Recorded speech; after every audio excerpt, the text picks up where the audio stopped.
Hello दोस्तों और मेरे प्यारे विद्यार्थियों, मैं हूं बद कुमार और आप सभी का स्वागत है me and my YouTube class के अंतर्गत। आज हम पढ़ रहे हैं बीए सेकेंड ईयर वालों के लिए पेपर 2 है और उनके लिए भी जिनको समझना है फ्रांस के संविधान को। ठीक है, तो ये बहुत ही इंपॉर्टेंट टॉपिक होने वाला है और जैसा कि आपको पता है हमेशा के अंदर क्विज कॉम्पिटिशन के कुछ प्रश्न हैं वो आपको ऑनलाइन दिए जाएंगे, तो बने रहिए और शेयर ज़रूर कीजिएगा।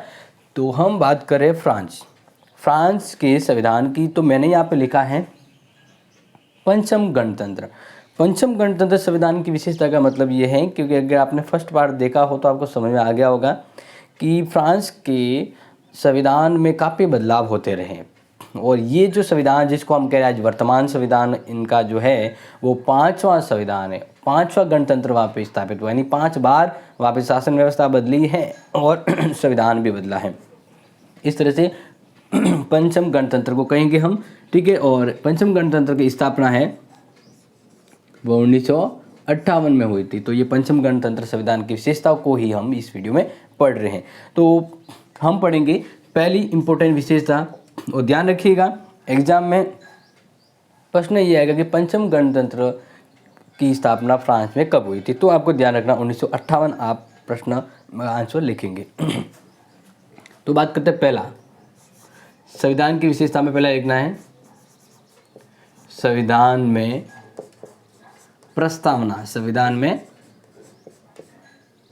प्रस्तावना। ये इसके संविधान की विशेषता है, लेकिन अभी देखो ये क्यों इंपॉर्टेंट है तो वो मैं आपको बता रहा हूँ। देख, हर देश के संविधान में प्रस्तावना होती है, ठीक है ना। प्रस्तावना में संविधान के उद्देश्य, लक्ष्य और संविधान के सोर्स हैं, इनका जिक्र किया जाता है। लेकिन फ्रांस के संविधान में थोड़ा हटके अलग बताया गया है। फ्रांस के संविधान में जो चीज़ें मेंशन की गई है शायद वो दूसरे संविधान के प्रस्तावना के अंदर मेंशन नहीं है जो फ्रांस के संविधान में है। फ्रांस के संविधान के जो प्रस्तावना में है इसमें नागरिकों के मौलिक अधिकारों का वर्णन किया गया है। नागरिकों के मौलिक अधिकारों का, जो ज़्यादातर बाकी संविधान के बीच में होता है, ठीक है ना, संविधान के अंतर्गत होता है लेकिन प्रस्तावना में नहीं होता, जबकि यहाँ पे है। दूसरी बात करें कि इसके प्रस्तावना में है अंतर्राष्ट्रीय कानूनों के प्रति वचनबद्धता। अंतर्राष्ट्रीय कानूनों के प्रति वचनबद्धता, ठीक है ये। और तीसरी जो बात लिखी गई इनकी प्रस्तावना में, देखो ध्यान रखिएगा क्योंकि ये एक अलग प्रस्तावना के तौर पे है, क्योंकि बाकी के संविधान में मतलब मुझे लग रहा है कि शायद नहीं दिख रहा है जहाँ तक हमने देखा है। और तीसरा है फ्रांसीसीशन।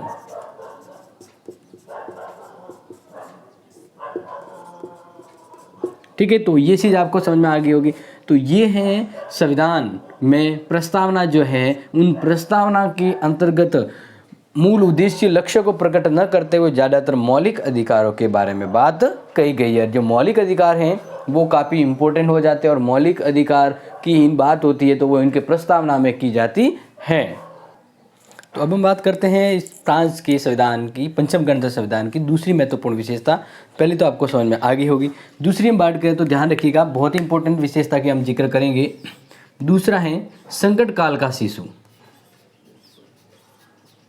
संकट काल का शिशु,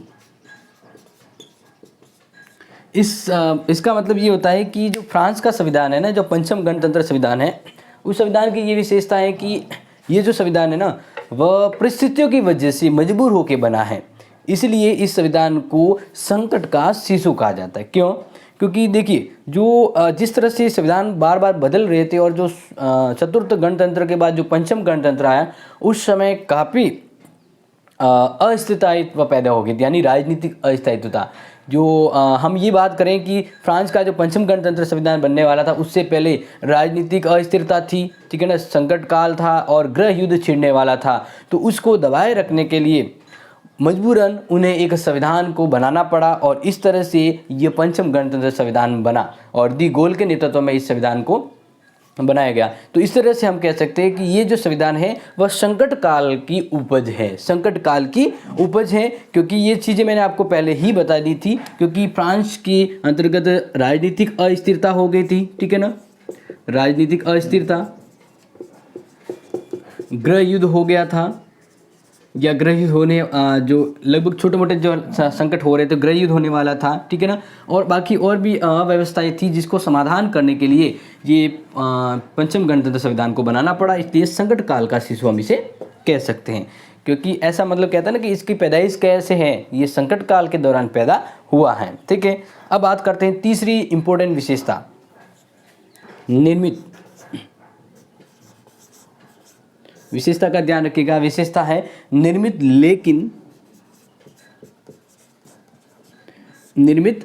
लेकिन ध्यान रखिएगा बिना संविधान परिषद का संविधान, बिना संविधान परिषद का संविधान। इसका मीन समझ लीजिएगा, बहुत इंपॉर्टेंट मीन्स है जो आपको बताने जा रहा हूं मैं। यहाँ पे ध्यान रखिए लिखा क्या गया है, निर्मित लेकिन संविधान परिषद का संविधान नहीं, ठीक है। अब इस चीज़ को लाइन ध्यान रखिएगा, ये संविधान जो है वह निर्मित तो है लेकिन इसको किसी संविधान परिषद के द्वारा नहीं बनाया गया है। संविधान परिषद का संविधान नहीं, संविधान परिषद का संविधान नहीं है, यानी बिना परिषद का संविधान कह सकते हैं। इस लाइन का मीन्स आपको समझ में आ गया होगा, क्योंकि जब राजनीतिक अस्थिरता पैदा होगी फ्रांस में, तब दी गोल के नेतृत्व में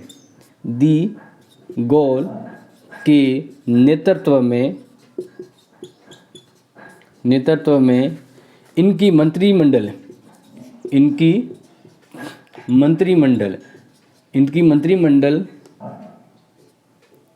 के 39 सदस्यों द्वारा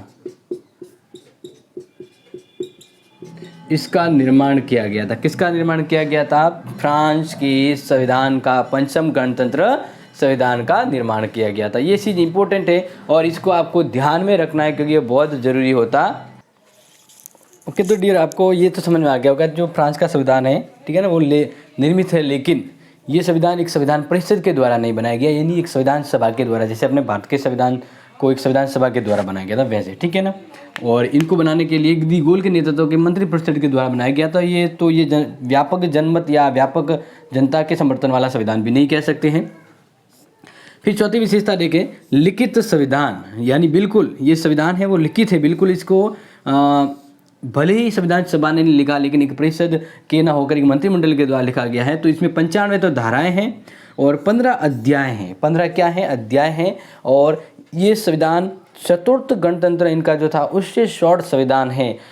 अब इस शॉर्ट संविधान को तो हम भले करके सबसे ये छोटा संविधान है, लेकिन इस संविधान के अंतर्गत हम जब बात करते हैं तो काफ़ी चीज़ें छूट गई हैं, इसलिए संविधान ज़्यादातर अस्पष्ट या कम महत्वपूर्ण हो जाता है क्योंकि इसको बनाने के लिए एक व्यापक समय न दिया गया और इस तरह से संविधान संक्षिप्त होते हुए काफ़ी चीज़ें इसमें रह जाती हैं। तो ये संविधान हम ये कहें कि इस संविधान ने भविष्य के संवैधानिक कानूनों को कहीं ना कहीं बीच में ही छोड़ दिया गया है, ठीक है। तो ये होगी इसकी चौथी विशेषता। अब फ्रांस के संविधान की पाँचवीं विशेषता जो शायद आपको ध्यान रखनी है वो देखते हैं, कठोर संविधान है। ये क्या है? कठोर संविधान, बिल्कुल।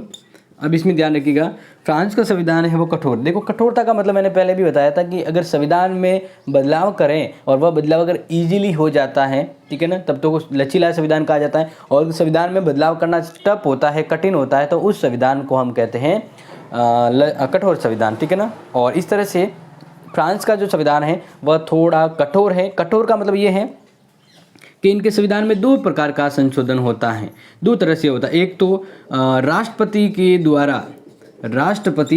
द्वारा प्रस्तावित करने पर, यानी एक तो खुद राष्ट्रपति ही संविधान में संशोधन के प्रस्ताव को प्रस्तावित करता है विधानमंडल में और फिर वो विधानमंडल उसको पास करती है और जब वो समर्थन मिल जाता है तब वो मान्य होता है। दूसरे टाइप का जो संविधान मतलब एक दूसरी तरह से संविधान में संशोधन का तरीका है कि प्रधानमंत्री द्वारा प्रस्तावित।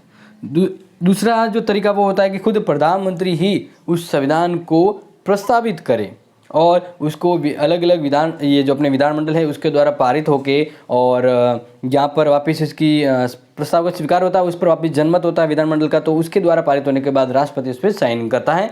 तो इस तरह से फ्रांस का संविधान है वह कठोर है। देखो अब इसका मतलब यहाँ पे है, जैसे आपने सोचा कि ये तो इजीली है, नहीं इजीली नहीं है। फ्रांस में क्या है कि जन समर्थन मिलना मुश्किल होता है, इसलिए ये संविधान अपने आप में काफ़ी कठोर संविधान बन जाता है। ये चीज़ तो आपको समझ में आ गई होगी, क्योंकि फ्रांस के संविधान की जब हम बात करते हैं तो ये संविधान संशोधन है वह बाकी के मुकाबले ज़्यादा टफ है। जैसे हम बात करते हैं विश्व का अपना सबसे पहला कठोर संविधान, सबसे कठोर संविधान है वो अमेरिका का है, इस तरह से, ठीक है। तो आपको 5 तो विशेषताएं बहुत अच्छे से समझ में आ गई होगी। अब हम बढ़ते हैं 6 नंबर वाली विशेषताओं को। उससे पहले मैं आपको अपने क्विज कंपटीशन के 3 इंपॉर्टेंट क्वेश्चन आपको बता देता हूँ। तो सबसे पहला मुझे बताना है कि विश्व का सबसे प्रथम या विश्व का अलिखित संविधान कौन सा है। विश्व का प्रथम अलिखित संविधान किस देश का है। दूसरा प्रश्न आपके सामने है, ध्यान से सुनिएगा और मुझे इसके आंसर देना है, क्योंकि अगर आपने क्विज के तीनों आंसर सही दिए और सबसे पहले दिए तो आपको नेक्स्ट वीडियो में आने का मौका जरूर मिलेगा, ठीक है। तो हम बात करते हैं नेक्स्ट आपके लिए इंपॉर्टेंट क्वेश्चन से। तो ध्यान रखिएगा कि भारत के संविधान की जो बात करें, भारत के संविधान की बात करें तो वर्तमान भारत के संविधान के अंतर्गत कितने अनुच्छेद हैं। वर्तमान भारत के संविधान के अंतर्गत कितने अनुच्छेद हैं। तीसरा प्रश्न आपके लिए, तीसरे प्रश्न में मैं आपको बताने जा रहा हूँ, आज ध्यान से सुन लीजिएगा। हल्दी घाटी के युद्ध के पहले अकबर के द्वारा महाराणा प्रताप को समझाने के लिए भेजे गए शिष्टमंडल में सबसे पहला व्यक्ति कौन था। यानी महाराणा प्रताप के पास समझौते का एग्रीमेंट ले जाने वाला अकबर की ओर से पहला व्यक्ति कौन था। ये थे आपके 3 प्रश्न, जल्दी बताइएगा और फटाफट बताइएगा। तो बात करते हैं फ्रांस के संविधान की 6 नंबर की विशेषता, और इम्पोर्टेंट है इसलिए ध्यान रखना है, ठीक है ना। लोकप्रिय संप्रभुता पर आधारित संविधान।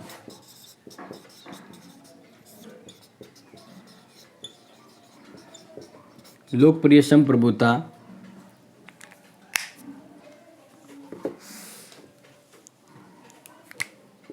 पर आधारित संविधान। बिल्कुल ध्यान रखिएगा। जैसे मैंने आपको बताया था कि 1940 से लेकर अब तक की बात करें तो जो 1940 के अंदर जैसे चतुर्थ गणतंत्र था, तो पंचम गणतंत्र के संविधान में काफ़ी बदलाव भी हुआ है। और इसलिए इस संविधान के प्रथम अध्याय में, फ्रांस के संविधान की प्रथम अध्याय के अंतर्गत शुरुआत में ही कहा गया है, ठीक है ना। यहाँ पे मैं आपको नोट कर लेता हूँ अगर ध्यान हो तो। फर्स्ट अध्याय और धारा की बात करें तो धारा 3 के अंतर्गत कहा गया है कि संविधान, ठीक है ना, जो संविधान है वह पूर्ण रूप से जनता के स्वार्थ का ही एक प्रूफ है। यानी संप्रभुता जनता में निहित है और जनता अपनी शक्ति का प्रयोग अपने प्रतिनिधियों के द्वारा या जन समर्थन से करेगी। यानी अंतिम शक्ति इस संविधान की किसके पास रहेगी, जनता के पास रहेगी। और इस संविधान ने ही इस शासन व्यवस्था को बनाया है। तो शासन व्यवस्था को बनाने में जनमत यानी जनता का पावर है। तो जनता के द्वारा ये शासन व्यवस्था और ये संविधान बना है। इस तरह से हम इसे कहेंगे लोकप्रिय संप्रभुता पर आधारित संविधान। नेक्स्ट 4वें नंबर की संविधान की विशेषता जो ध्यान रखना है और बहुत ही इंपॉर्टेंट, संविधान का जनतंत्रीय एवं गणतंत्रीय स्वरूप। संविधान का जनतंत्रीय एवं गणतंत्रीय स्वरूप। बिल्कुल, जनतंत्री मतलब आपको पता होगा जनता का ही शासन है, और गणतंत्री का मतलब उस जनता के शासन में जो सर्वोच्च अधिकारी होगा वह भी प्रत्यक्ष रूप से जनता के द्वारा निर्वाचित हो रहा है। तो फ्रांस का जो राष्ट्रपति है वह जनता के द्वारा प्रत्यक्ष रूप से निर्वाचित होता है। इसलिए फ्रांस का जो पंचम संविधान है वह बिल्कुल जनतंत्रीय और गणतंत्रीय, जनता के द्वारा और जनता के लिए संविधान है। तो इसलिए इसका राष्ट्रपति भी होता है वह प्रत्यक्ष रूप से निर्वाचित होता है। ये आपको पता लग गया। यानी अब तक हमने फ्रांस के संविधान की 7 विशेषताओं को अच्छे से समझ लिया है। अब थोड़ा स्पेस के लिए हम ये वाले मिटा देंगे, अगर मुझे लग रहा है आपने नोट कर लिया है तो। और इस तरह से हम फ्रांस के संविधान की 8वीं विशेषताओं को पढ़ रहे हैं। टोटल मिला के 12 विशेषता हैं और 12 विशेषताओं को हम यहाँ पे कंटिन्यू पढ़ रहे हैं, तो ध्यान रखिएगा। तो अब हम बात करते हैं धर्मनिरपेक्ष, क्योंकि जैसे भारत के संविधान की बात करें तो भारत का संविधान धर्मनिरपेक्षता की बात करता है, वैसे ही धर्मनिरपेक्ष यहाँ पर भी है, ठीक है ना। यहाँ पर भी हम लिखेंगे धर्मनिरपेक्ष राज्य की स्थापना। बिल्कुल आपको ध्यान रखना है, फ्रांस का जो संविधान है वो धर्मनिरपेक्षता की बात करता है और इसके अंदर ये भी कहा गया है पंचम गणतंत्र के द्वारा फ्रांस को धर्मनिरपेक्ष राष्ट्र घोषित किया है। भले ही चतुर्थ गणतंत्र में ऐसी बात नहीं हो, लेकिन पंचम गणतंत्र संविधान जो 1958 में बना फ्रांस का, वह संविधान पंचम गणतंत्र संविधान है और ये धर्मनिरपेक्ष राज्य के होने की बात करता है और राज्य के सभी विश्वासों का आदर करेगा। इसने कहा है कि राज्य में जो सभी जो आदर्श है, विश्वास है, उसको पूरी तरह से सम्मान देगा और सभी नागरिकों के प्रति जाति या धर्म के आधार पर किसी तरह का कोई भेदभाव नहीं किया जाएगा, ठीक है। फिर बारी आती है 9 नंबर के इनके संविधान की विशेषता की और मौलिक अधिकारों की व्यवस्था इसमें की गई है। बिल्कुल मैंने शुरुआत में वैसे तो मैंने बताया है मौलिक अधिकारों की व्यवस्था। तो ये एक चीज़ आपको ध्यान रखना कि फ्रांस की जो क्रांति हुई थी, ठीक है ना, 1789 की क्रांति की बात करें तो 1789 की क्रांति के द्वारा उस समय के उनके जो अधिकार थे उन मानवीय अधिकारों को इसमें शामिल किया गया है। तो इसलिए फ्रांस के संविधान में मौलिक अधिकारों का जिक्र किया गया है। बस थोड़ा सा ये फ़र्क है कि फ्रांस के संविधानों का जो मौलिक अधिकारों का जो वर्णन किया गया है वो संविधान के अंतर्गत न कर संविधान के शुरुआती प्रस्तावना में किया गया है। तो ये चीज़ आपको थोड़ा सा ध्यान रखनी है। फिर बारी आती है 9 नंबर का देखने के बाद फ्रांस के संविधान की 10वें नंबर की विशेषता है। 10वां नंबर क्या कहता है, तो ध्यान रखिए, बहुत ही इंपॉर्टेंट,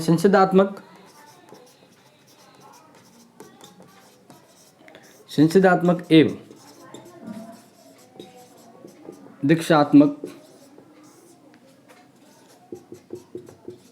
शासन का समन्वय। देखिए संसदात्मक व्यवस्था जैसे आपने देखी हो ब्रिटेन की, किसकी देखी होगी, ब्रिटेन की, जिसमें संसद सबसे महत्वपूर्ण होती है, संसद ही रोल मैन हीरो की तरह काम करती है। अध्यक्षात्मक शासन व्यवस्था जहाँ पे आपने देखी होगी अमेरिका में, और इसमें क्या होता है कि वहाँ की जो संसद है उसको इतना महत्व न देकर वहाँ का जो राष्ट्रपति है उसको ही ज़्यादा महत्व दिया जाता है। तो इसका मतलब यहाँ पे ये होता है एक और कि यहाँ पर जो कार्यपालिका होती है, ठीक है ना, वह व्यवस्थापिका के प्रति उत्तरदायी होकर काम करती है। मतलब मंत्रिमंडल है वह व्यवस्थापिका है उसके प्रति उत्तरदायी होकर काम करती है, लेकिन अध्यक्षात्मक शासन व्यवस्था में जो व्यवस्थापिका है उसका कार्यपालिका से उत्तरदायित्वता नहीं होती है। यानी यहाँ पे मान लीजिए अगर मंत्रिमंडल ही नहीं हो, तो अगर मंत्रिमंडल नहीं है तो उसका उत्तरदायित्व भी नहीं होता है। तो इस तरह से फ्रांस के अंतर्गत वहाँ के राष्ट्रपति को भी इम्पोर्टेंट रोल दिया गया है। किसको, फ्रांस के अंतर्गत राष्ट्रपति नाम मात्र का नहीं है, राष्ट्रपति के पास वास्तविक शक्ति है। क्या शक्ति है, वास्तविक। हम ये भी ध्यान रखेंगे, राष्ट्रपति के पास वास्तविक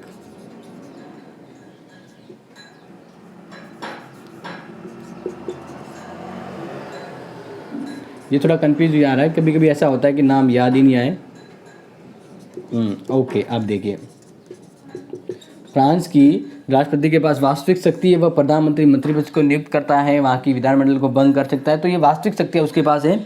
इसी तरह यहाँ पर प्रधानमंत्री भी है। क्या है, प्रधानमंत्री भी। एक ही देश में राष्ट्रपति और प्रधानमंत्री हो तो शायद ये ऐसा देश है। तो इस तरह से ये मंत्रिमंडल के नेता के रूप में काम करता है और ये संसद के प्रति उत्तरदायी होकर भी काम करता है। तो ये व्यवस्था अनूठी, यानी फ्रांस के राष्ट्रपति में फ्रांस की शासन व्यवस्था में न तो ब्रिटेन की शासन व्यवस्था को अपनाया गया है पूरी तरह से, न अमेरिका की शासन व्यवस्था को, भी दोनों की समन्वय व्यवस्था को अपनाया गया है और ये बहुत ही इंपॉर्टेंट और महत्वपूर्ण विशेषता हो जाती है। इसको ध्यान रखिएगा आप। फिर आती है महत्वपूर्ण बात जिसको आप याद रखिएगा, और वह बात है संवैधानिक परिषद की व्यवस्था। ये बहुत अलग है और ज़रूरी भी है, ध्यान रखिएगा।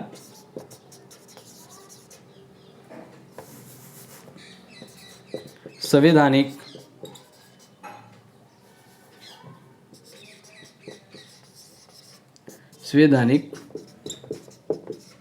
परिषद की स्थापना। अब ये ध्यान रखिएगा, ये बात है ना बाकी के संविधान में नज़र नहीं आती। बाकी के संविधान में अगर बात करें तो संवैधानिक परिषद जैसी संस्था का जिक्र किया ही नहीं गया, लेकिन फ्रांस के संविधान में संवैधानिक परिषद का जिक्र किया गया। संवैधानिक परिषद है, उसके अंतर्गत हम बात करें 9 सदस्य होते हैं, कितने सदस्य होते हैं? 9, और 9 वर्ष के लिए होते हैं, और प्रति 3 वर्ष बाद एक 1/2 सदस्य या एक तिहाई कहेंगे हम, 1/3 सदस्य निर्वाचित होते हैं और नए आते हैं। ये संविधान परिषद है, संवैधानिक परिषद है। और इस परिषद का काम क्या है? इस परिषद का काम क्या है वो एक बार आप समझ लीजिएगा। तो संवैधानिक परिषद के द्वारा चुनाव करवाए जाते हैं, जनमत संग्रह करवाए जाते हैं, जो कानून होते हैं उन कानून की वैधता की जांच करवाई जाती है। और इसके अतिरिक्त अगर संकट काल की घोषणा की जाए तो संकट काल की घोषणा राष्ट्रपति करे उससे पहले उसी संवैधानिक परिषद से पूछना होगा, सलाह लेनी होगी। और संवैधानिक परिषद का एक और कार्य है कि चुनाव परिणामों का निरीक्षण करना और परिणामों की घोषणा करना। तो इस तरह से ये जो फ्रांस के संविधान में ये बहुत अलग विशेषता नजर आती है कि वहाँ पे एक संवैधानिक परिषद भी है, और ये विशेषता फ्रांस के संविधान में ही नजर आती है। बाकी के संविधान में मुझे इतना महत्वपूर्ण कहीं नहीं लगा है। फिर बात करें कि लोकप्रिय संप्रभुता पर आधारित संविधान की हमने बात करी है, बहुत ही महत्वपूर्ण था। तो एक इंपॉर्टेंट और बात रहेगी कि शक्ति विभाजन के सिद्धांत पर आधारित। शक्ति विभाजन, बिल्कुल फ्रांस का संविधान है वो शक्ति विभाजन के सिद्धांत पर आधारित है। और इसके अंतर्गत जैसे मोंटेस्क्यू जो फ्रांस का विद्वान था उसने शक्ति संबंध के बारे में भी बात कही गई है। और फिर बात करें राजनीतिक दलों की संवैधानिक मान्यता, यानी ये शायद मैं 11 पॉइंट बार नहीं लिख रहा हूँ, ध्यान रखिएगा। फ्रांस में उनके संविधान के अंदर ही राजनीतिक दलों के बारे में, उनके दलों की विशेषताओं के बारे में और उन कौन से दल है वो बताया गया है। ये एक अलग विशेषता है। बाकी के संविधान में ये नहीं कहा गया कि फलाना दल है वो बनेगा। मतलब किसी भी देश के संविधान में वहाँ पे शायद ही उनके राजनीतिक दलों का नाम लिखा होता है, लेकिन फ्रांस के संविधान में बाद के समय में वहाँ के राजनीतिक दलों के नाम भी लिखे गए तो इस संविधान में, और इस दलों को मान्यता दी गई। तो इसका मतलब फ्रांस के संविधान के अंतर्गत राजनीतिक दलों का वर्णन किया गया है, और इसका स्पष्ट वर्णन संविधान की धारा 4 के अंतर्गत किया गया है। तो आज के लिए अपना टॉपिक यहीं पे ख़त्म होता है। फ्रांस का संविधान, पंचम गणतंत्र संविधान जो 1958 में बना था, इसकी महत्वपूर्ण विशेषता आपके सामने रखी गई। आपको कैसा लगा वीडियो ये जरूर बताइएगा। और अपना जो क्विज कंपटीशन में जिसको दौरान मैं आपको 3 क्वेश्चन पूछे हैं उसका मुझे आंसर दीजिएगा जल्दी फर्स्ट। और दोबारा आपसे मिलेंगे महत्वपूर्ण क्लास के साथ ही, तब तक के लिए take care and love you.